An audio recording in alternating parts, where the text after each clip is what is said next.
इतिहास विजेताओं की कलम से लिखा जाता है। सोने चांदी की स्याही में महलों की चमकदार दीवारों पर उकेरा जाता है, लेकिन कुछ कहानियां खून की लाल स्याही से दिलों की दीवारों पर खुद जाती हैं। वे सदियों तक चीखती रहती हैं जब तक न्याय की अंतिम सांस न ले लें। ये कहानी ऐसी ही एक नारी की है, नंगेली की, जो इज्जत के लिए अपनी देह को चाकू की धार पर रखाई, अपमान की आग में खुद को जलाकर पूरे साम्राज्य को राख में बदल गई।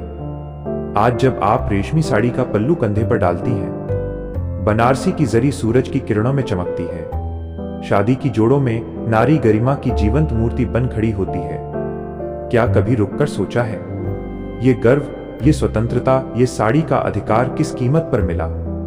किसके लहू की बूंदों से रंगा गया ये रेशम? कभी इसी भारत की पवित्र मिट्टी पर स्त्रियों की छाती ढकना अपराध था।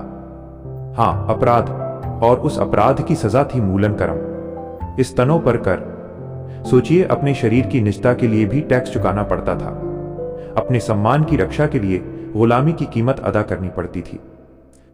यह कोई काल्पनिक किस्सा नहीं, कोई लोक कथा नहीं, यह त्रावणकोर की उस काली सदी का कड़वा सच है। आज का केरल, जब मनुवादी व्यवस्था ने इंसान को उसकी देह से भी बेदखल कर दिया था, जहां ऊंची जाति की औरतें सोने की जरी में लिपटी रहती थीं, वहीं निम्न जाति की मां बहनें नंगी छाती लिए सिर झुकाकर चलने को मजबूर थीं। और अगर साहस जुटाकर कोई पर्दा डालती तो पर्वतयार आते, घूरते नापते, स्तनों का आकार देख कर तय करते, छोटे स्तन कम टैक्स, बड़े स्तन ज्यादा कीमत। ये कर नहीं था, ये रोज का बलात्कार था, आत्मा का। त्रावणकोर की हरी भरी वादियां, जहां नारियल के पेड़ आसमान छूते हैं, समुद्र की लहरें गीत गाती हैं, वहीं की हवा में घुला था जहर। 18वीं 19वीं सदी का वो दौर जब राजा खुद को धर्मरक्षक कहते थे, लेकिन उनके कानून मानवता को कुचलते थे। मूलन करम नाम था उस हैवानियत का।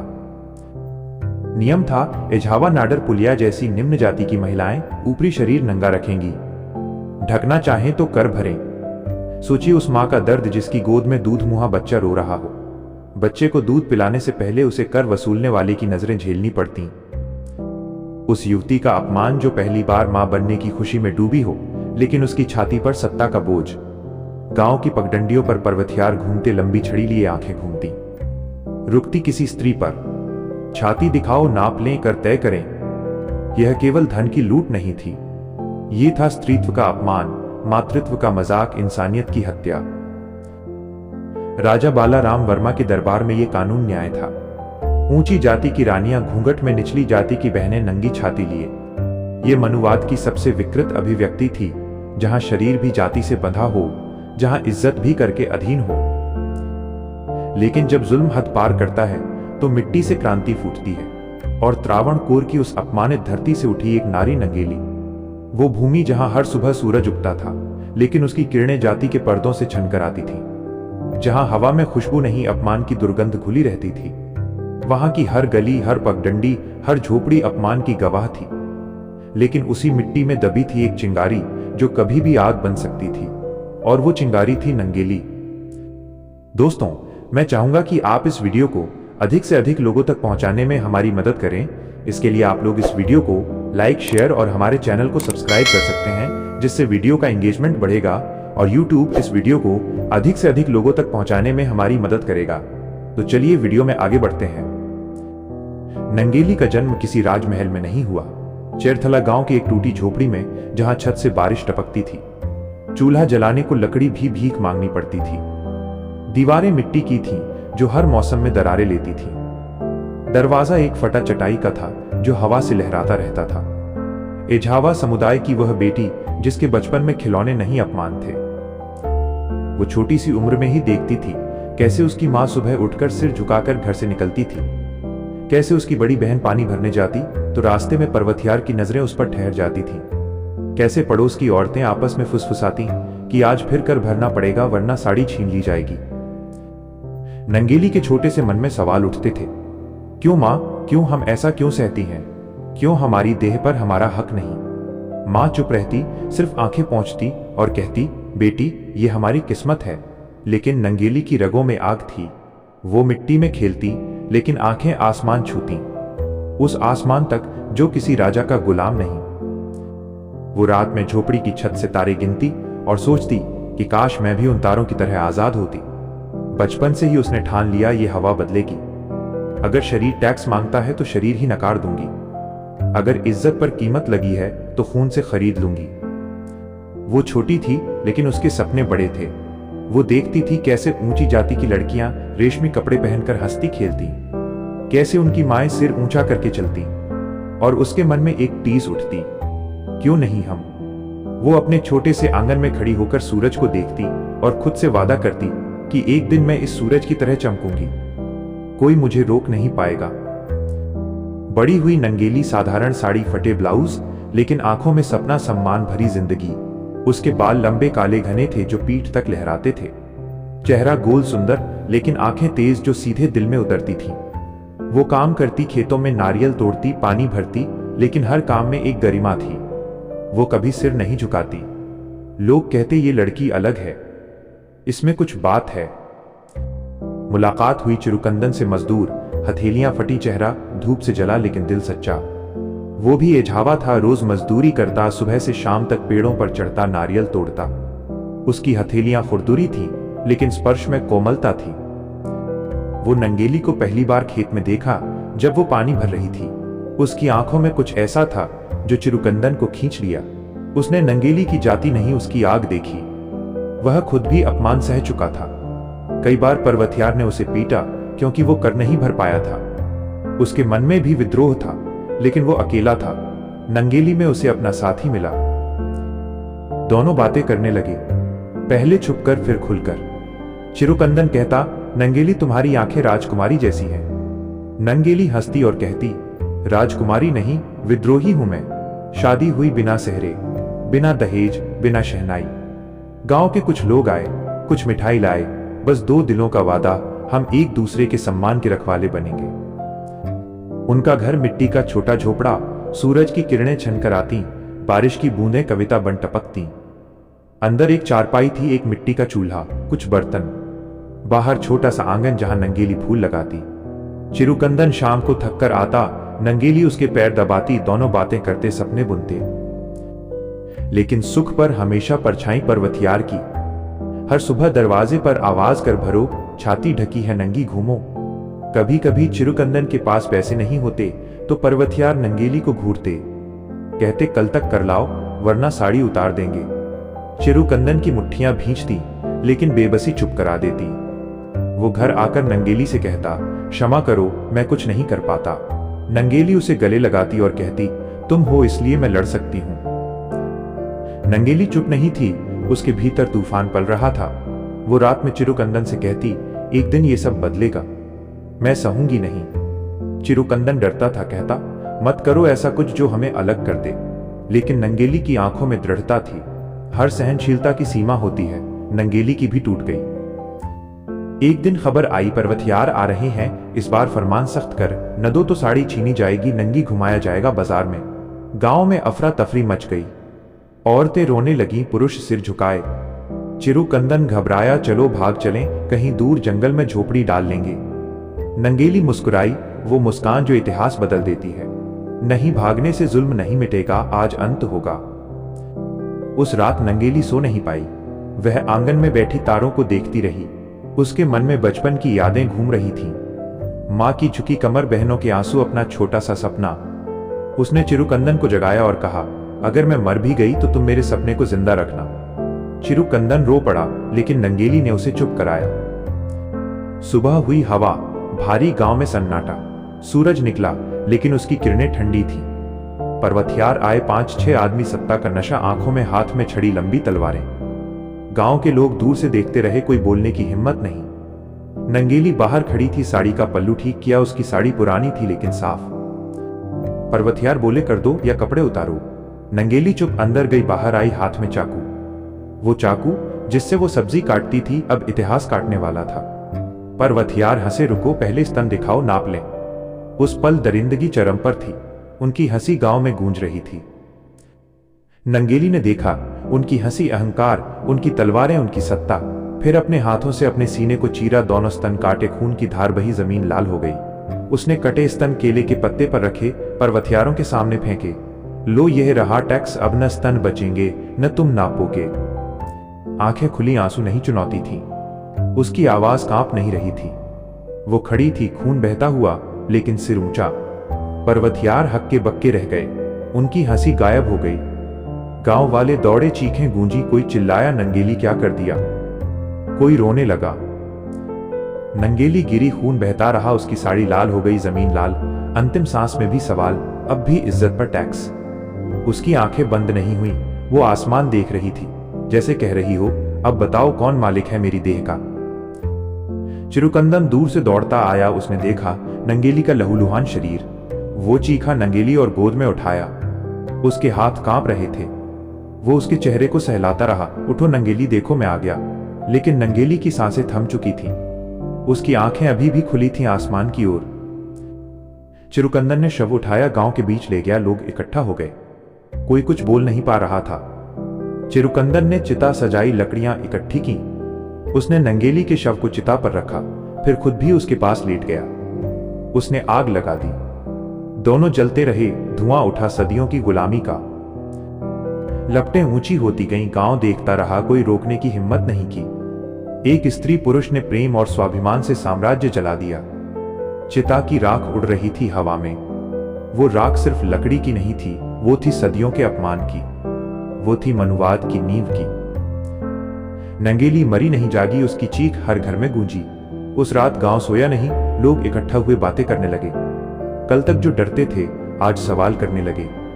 औरतें हाथ थामने लगीं, पुरुष मुट्ठियां भींचने लगे।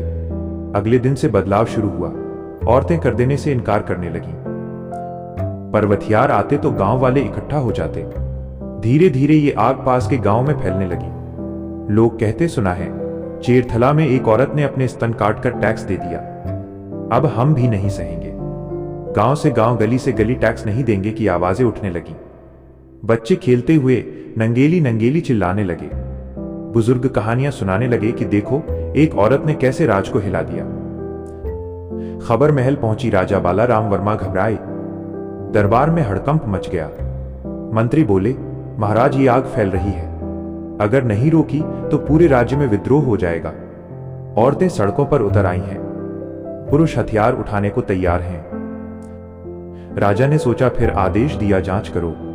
लेकिन जांच करने वाले लौट कर आए और कहा, महाराज ये कोई साधारण बात नहीं, एक औरत की मौत ने हजारों को जगा दिया है। अफसर बोले, महाराज आग बुझाओ वरना ताज जलेगा। कई दिन बहस हुई दरबार में, कुछ कहते दबाव कुचल दो, कुछ कहते समझौता कर लो। आखिरकार मजबूरन राजा को झुकना पड़ा। 1803 में आदेश हुआ, मूलन कर्म समाप्त, निम्न जाति की महिलाओं को छाती ढकने का अधिकार। घंटियां बजी, ढोल नगाड़े बजे, लेकिन उत्सव नहीं था। ये जीत नहीं, शोक था। नंगेली के लहू से खरीदी गई, चिरुकंदन की चिता से उठती लपटों से मजबूर की गई, हर उस औरत की आह से गढ़ी गई जिसे सदियों से नंगा करके अपमानित किया गया था। उस दिन से औरतें साड़ी का पल्लू डालने लगीं, सिर ऊंचा करके चलने लगीं, लेकिन हर कदम पर नंगेली याद आती, हर साड़ी पर उसका खून दिखता। आज चेरथला में मुलक्करम मेमोरियल है, एक छोटा सा स्मारक जहां लोग फूल चढ़ाते हैं, लेकिन असली स्मारक हर उस स्त्री का सीना तान कर चलना, हर साड़ी का पल्लू है। नंगेली सिखाती है इज्जत बिकाऊ नहीं, वो मनुवाद की सबसे बड़ी हार है, दलित इतिहास की सबसे दर्दनाक, सबसे गौरवशाली कहानी। लेकिन ये कहानी यहीं खत्म नहीं होती। इसके बाद भी कई नंगेलियां पैदा हुई, कई चिरुकंदन खड़े हुए। त्रावणकोर में ही नहीं, पूरे भारत में मनुवाद के खिलाफ आवाजें उठी। ज्योतिबा फूले ने स्कूल खोले, सावित्री बाई ने पढ़ाया, अंबेडकर ने संविधान लिखा, लेकिन सबकी जड़ में कहीं न कहीं नंगेली जैसी औरतों का बलिदान था। आज भी गांवों में बुजुर्ग कहानियां सुनाते हैं कि हमारी दादी बताती थी कि नंगेली ने कैसे राज को घुटने टेकने पर मजबूर कर दिया। बच्चे सुनते हैं और पूछते हैं, क्या आज भी ऐसा होता है? और जवाब मिलता है, हाँ, रूप बदल गया है, लेकिन जुल्म वही है, इसलिए लड़ना है। नंगेली की उन्नार क्रांति कोई एक दिन की नहीं थी, ये एक शुरुआत थी, एक ऐसी शुरुआत जो सदियों की गुलामी को चुनौती देती है। यह केवल एक घटना नहीं, भारतीय इतिहास दलितों पर अत्याचारों से भरा है। कहीं कोल्हू में कुचले गए, कहीं जीभ काटी गई, कहीं आंखें फोड़ी गईं, लेकिन हर बार कोई न कोई खड़ा हुआ। फूले अंबेडकर की लड़ाई, उसी आग की निरंतरता। आज की पीढ़ी की जिम्मेदारी इन कहानियों को जिंदा रखना, न्याय दिलाना, स्कूलों में पढ़ाना, फिल्में बनाना, गीत गाना, ताकि नई पीढ़ी जाने कि स्वतंत्रता मुफ्त नहीं मिली, यह खून से लिखी गई है। नंगेली अमर है, उसके खून में लिखी क्रांति, उन्नार क्रांति आज भी जल रही है। सोचिए उस दौर की उन अनगिनत नंगेलियों को जो नामहीन रह गईं, जिनकी चीखें हवा में विलीन हो गईं, लेकिन जिनके बलिदान ने धीरे धीरे साम्राज्य की नींव हिला दी। नंगेली अकेली नहीं थी, उसके पहले भी कई औरतें अपमान की आग में झुलस चुकी थीं। उसके बाद भी कई ने सिर उठाया, लेकिन नंगेली का बलिदान वो मोड़ था जहां चुप्पी टूटकर विद्रोह बन गई, जहां एक स्त्री की मौत ने हजारों जिंदगियां जगा दी। त्रावणकोर की उस छोटी सी झोपड़ी से निकली आग पूरे राज्य में फैल गई। गांव के बच्चे जो कल तक अपमान सहते हुए बड़े हो रहे थे, अब नंगेली का नाम लेकर सवाल करने लगे।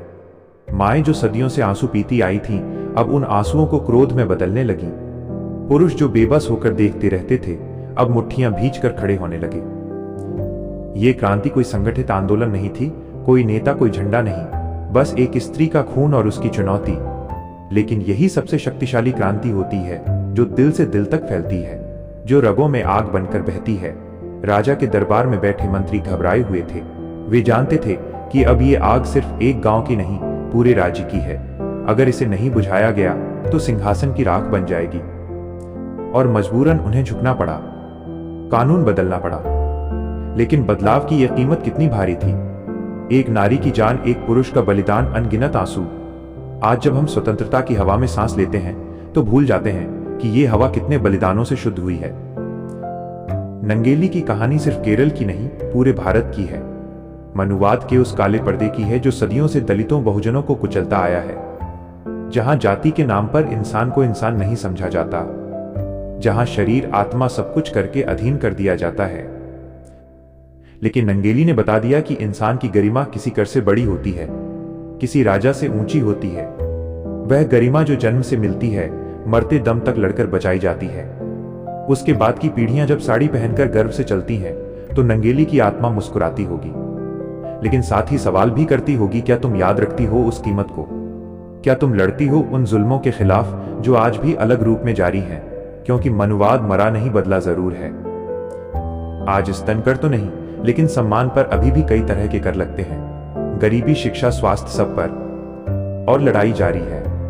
नंगेली की उन्नार क्रांति आज भी प्रासंगिक है, क्योंकि जब तक एक भी इंसान अपमान झेल रहा है, तब तक उसकी लड़ाई अधर्म में है। उसकी कहानी हमें सिखाती है कि चुप्पी अपराध है, विद्रोह धर्म है, कि अपनी देह, अपनी आत्मा पर किसी का हक नहीं, कि इज्जत मांगी नहीं छीनी जाती है, लड़कर हासिल की जाती है। चेरथला की उस मिट्टी में आज भी नंगेली का खून धड़कता है। हर उस पेड़ में, हर उस हवा में जो कभी अपमान की गवाह थी, आज वो गवाह है स्वाभिमान की। और हमारी जिम्मेदारी है कि इस कहानी को पीढ़ी दर पीढ़ी पहुंचाएं, कि नंगेली को सिर्फ नाम न रहने दें, बल्कि प्रेरणा बनने दें, कि जब भी कोई जुल्म हद पार करे तो कोई नई नंगेली खड़ी हो, अपना सीना तान कर कहे, बस अब और नहीं। ये कहानी दर्दनाक है, कलेजा कांपाने वाली है, लेकिन साथ ही उम्मीद देने वाली है, क्योंकि ये बताती है कि एक इंसान कितना कुछ बदल सकता है, एक बलिदान कितनी क्रांतियां जन्म दे सकता है। नंगेली और चिरुकंदन का प्रेम सिर्फ दो दिलों का नहीं था, पूरे समाज के स्वाभिमान का था। उन्होंने दिखाया कि प्रेम कमजोरी नहीं, ताकत है, कि साथ खड़े होकर जुल्म का मुकाबला किया जा सकता है। उनकी चिता से उठी लपटें आज भी जल रही हैं, हर उस दिल में जो अन्याय के खिलाफ लड़ता है। और यही उन्नार क्रांति की असली जीत है, कि सदियों बाद भी उनकी कहानी जीवंत है, लोगों को झकझोरती है, जागृत करती है। तो आइए नंगेली को सिर्फ याद न करें, बल्कि उनकी राह पर चलें, उनके बलिदान को व्यर्थ न जाने दें। हर अपमान के खिलाफ आवाज उठाएं, हर जुल्म के खिलाफ लड़ें, क्योंकि नंगेली सिर्फ एक नाम नहीं, एक आग है जो कभी बुझनी नहीं चाहिए। सोचिए, अगर नंगेली न होती तो शायद आज भी कोई कर वसूल रहा होता, कोई औरत सिर झुकाकर चल रही होती, लेकिन उस एक बलिदान ने सब बदल दिया। आज केरल में महिलाएं दुनिया की सबसे साक्षर हैं, सबसे मजबूत हैं, और इसकी जड़ में कहीं नंगेली है। पूरे भारत में दलित आंदोलन जब भी कमजोर पड़ता है, तो नंगेली जैसी कहानियां नई ताकत देती हैं। इसलिए ये कहानी सिर्फ इतिहास नहीं, जीवंत क्रांति है। हर स्कूल में पढ़ाई जानी चाहिए, हर घर में सुनाई जानी चाहिए, ताकि बच्चे जानें कि उनके अधिकार मुफ्त नहीं मिले, किसी ने अपनी जान देकर खरीदे हैं। और जब बच्चे पूछें कि नंगेली कौन थी, तो कहिए वो औरत थीं जिन्होंने अपनी छाती काटकर मनुवाद की छाती पर वार किया। वो नारी थीं जिन्होंने मौत को गले लगाकर लाखों को जीवन दिया। उनकी आत्मा को नमन, उनकी क्रांति को सलाम। और ये सलाम सिर्फ शब्दों में नहीं, कर्मों में होना चाहिए। हर बार जब कोई दलित बहुजन अपमानित हो तो नंगेली याद आए। हर बार जब कोई औरत अपनी गरिमा के लिए लड़े तो नंगेली का नाम लिया जाए, क्योंकि वो जीवित हैं हमारे संघर्ष में, हमारे गर्व में, हमारी आजादी में। नंगेली का खून व्यर्थ नहीं गया। उसने एक नया युग शुरू किया, जहां इंसान इंसान के बराबर है, जहां देह पर किसी का कर नहीं, जहां इज्जत जन्मसिद्ध अधिकार है। और ये अधिकार कोई राजा नहीं, कोई कानून नहीं, बल्कि नंगेली जैसी वीरांगनाओं ने दिया। इसलिए आज जब साड़ी पहने तो एक पल रुकें, नंगेली को याद करें, उसकी आंखों में देखें, उसकी मुस्कान महसूस करें और वादा करें कि उसकी लड़ाई को आगे बढ़ाएंगे, क्योंकि उन्नार क्रांति खत्म नहीं हुई, वो जारी है। हर उस दिल में जो धड़कता है स्वाभिमान के लिए, हर उस आवाज में जो उठती है अन्याय के खिलाफ। नंगेली तुम अमर हो, तुम्हारी कहानी सदियों तक गूंजेगी, तुम्हारा बलिदान प्रेरणा देता रहेगा और मनुवाद के हर रूप को जलाकर राख कर देगा। ये वादा है हर उस इंसान का जो तुम्हारी कहानी सुनता है, जो तुम्हारे दर्द को महसूस करता है, जो तुम्हारी हिम्मत से सीखता है। दोस्तों, वीडियो में दी गई जानकारी आपको कैसी लगी कमेंट करके जरूर बताएं। हमें आपके विचारों का इंतजार रहेगा। वीडियो पसंद आई हो तो वीडियो को लाइक और हमारे चैनल को सब्सक्राइब कर सकते हैं। वीडियो को यहां तक देखने के लिए आपका बहुत बहुत आभार।